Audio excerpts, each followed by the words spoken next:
ඔයාලව අදත් ආදරෙන් nurse චම්ප් channel එකට මම පිළිගන්නවා. ඉතින් අද ඉඳලා මම හිතුවා වෙනස් මාතෘකා කීපයක් යටතේ ඔයාලත් එක්ක කතා කරන්න ඕනේ කියලා. මොකද අපි මේ වෙනකොට කොහොමද UK නර්ස් කෙනෙක් වෙන්නේ? ස්ටෙප් ගයිඩ්ස් කතා කරලා තියෙනවා. වෙනස් වෙනස් මාතෘකා යටතේ අපි කතා කරලා තියෙනවා. ඉතින් ඔයාලට මම අද ඉඳලා පුංචි ටිප්ස් ටිකක් දෙන්න ඕනේ කියලා හිතුණා. එහෙම කියනකොට මුලින්ම මම කතා කරන්න ඕනේ ඔයාලට CV එක ගැන. අපි CV එකක් හදන්නේ කොහොමද කියලා කලින් කතා කරා. ඒ වුණාට මට තව එක දෙයක් කියන්න ඕනේ ඔයගලන්ට.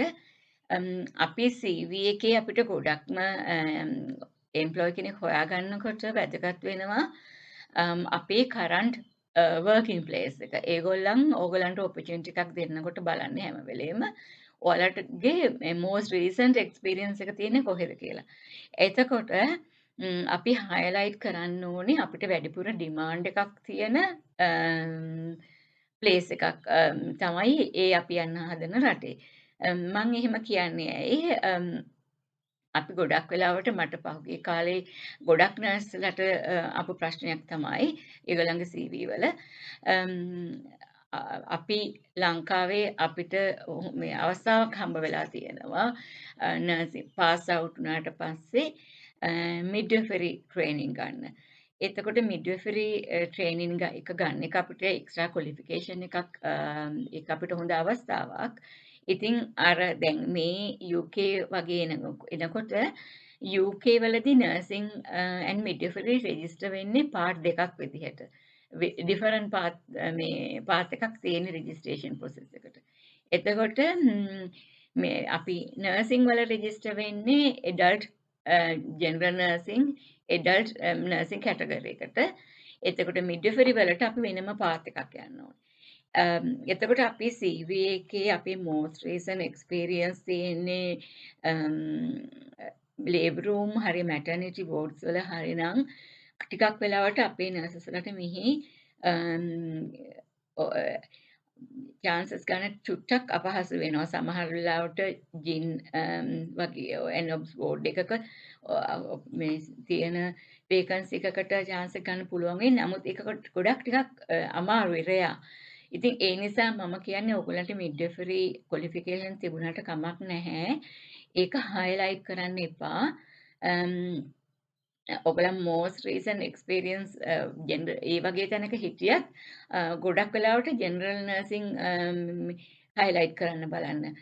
එතකොට ඔයගලන්ට සර්ජිකල් ඔයා දන්නවා UK වැඩිපුරම ඩිමාන්ඩ් එක තියෙන්නේ සර්ජිකල් නර්සිං මෙඩිකල් වෝඩ්ස් වල A&E ICU තියටර්ස් වගේ තැන්වල. ඉතින් ඒ වගේ තැන්වල වැඩ කරලා තියෙනවා නම් ඒක චුට්ටක් CV එකේ highlight කරන්න බලන්න. ඒත් එක්කම අලුතෙන් පාස් අවුට් වෙන්න ඉන්න අයට මතක් කරන්න ඕනේ අපිට ඔපචුනිටි එකක් තමයි මිඩ්විෆරි ට්‍රේනින් එක ගන්න එක මුලින්ම. ඒ වුණාට ඔයාලා UK වගේ රටකට යන්න බලාගෙන ඉන්නවා නම් චුට්ටක් මුලින්ම ICU A&E නැත්තම් ජෙනරල් වෝඩ්ස් වල පොඩක් එක්ස්පීරියන්ස් ගන්න බලන්න පාස් අවුට් වෙන ගමන්ම මොකද ඔයාලා දන්නවා මේගොල්ල UK වල දැනට ඉල්ලන්නේ ක්ලිනිකල් සෙටින් වල 1 year experience කියලා. ඉතින් ඒක most recent වෙන්න ඕනේ. ඉතින් ඒ නිසා ඒක ගැන චුට්ටක් හිතන්න. CV එක හදනකොටත් ඒක ගැන චුට්ටක් හිතන්න. ඊළඟට මට කියන්න ඕනුනේ NMC එකේ මෑතක් වෙනතුරු බැරි වුණා අපිට රෙජිස්ට්‍රේෂන් ප්‍රොසෙස් එක පටන් ගන්න මොනවාද OET හරි IELTS හරි කරනකම්.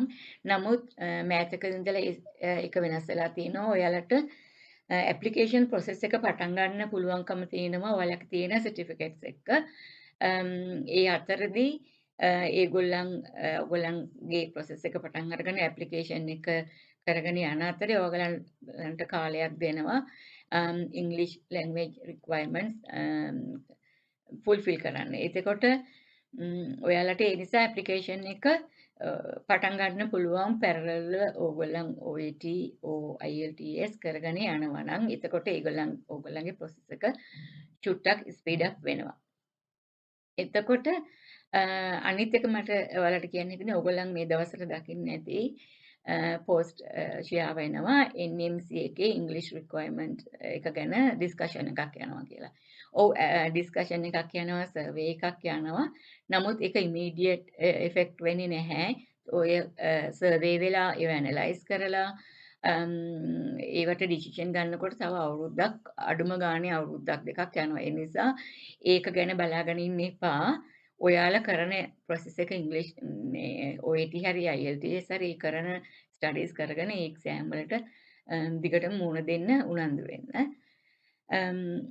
ඒත් එක්කම මට කියන්න ඕනේ ඔයාලට මම දන්නවා මේ වෙලාවේ අපි ලංකාවේ තියෙන ප්‍රශ්නත් එක්ක හැමෝම බලන්නේ කොහොම හරි ඉක්මනට UK හරි කොහේ හරි රටකට යන්න.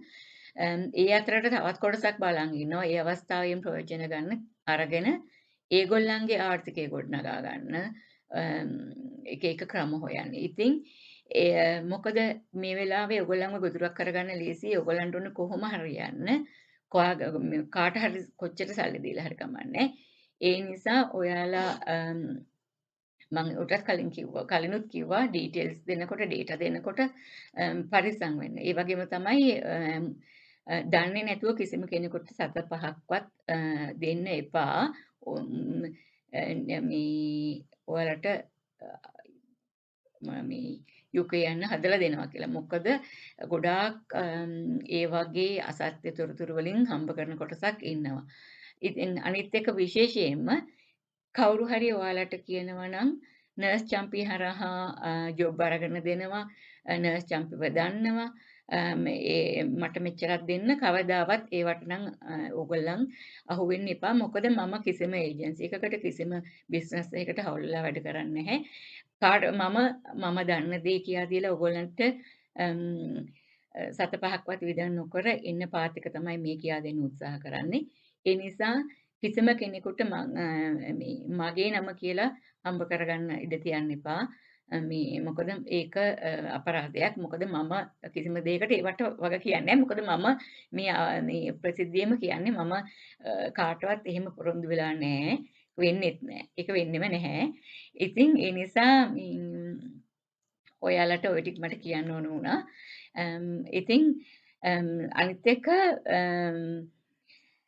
දැන් OAT කරාට හරි IELTS කරාට පස්සේ තියෙන next step එක CBT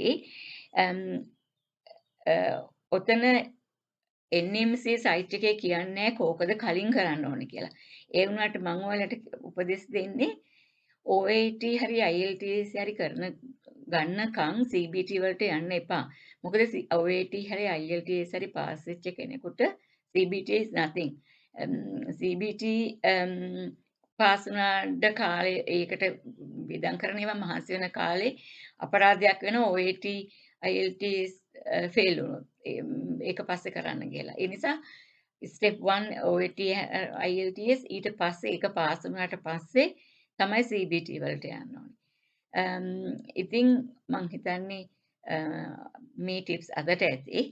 මම ඊළඟ වීඩියෝ එකකිනුත් තව ඔයාලට වැදගත් වෙන ටිප්ස් අරගෙන එනකම් හැමෝම සතුටින් පරිස්සමින් ඉන්න ඔයාලගේ වැඩ කරගෙන යන්න ඔයාලට ශක්තිය ලැබෙන්න කියලා මම ප්‍රාර්ථනා කරනවා.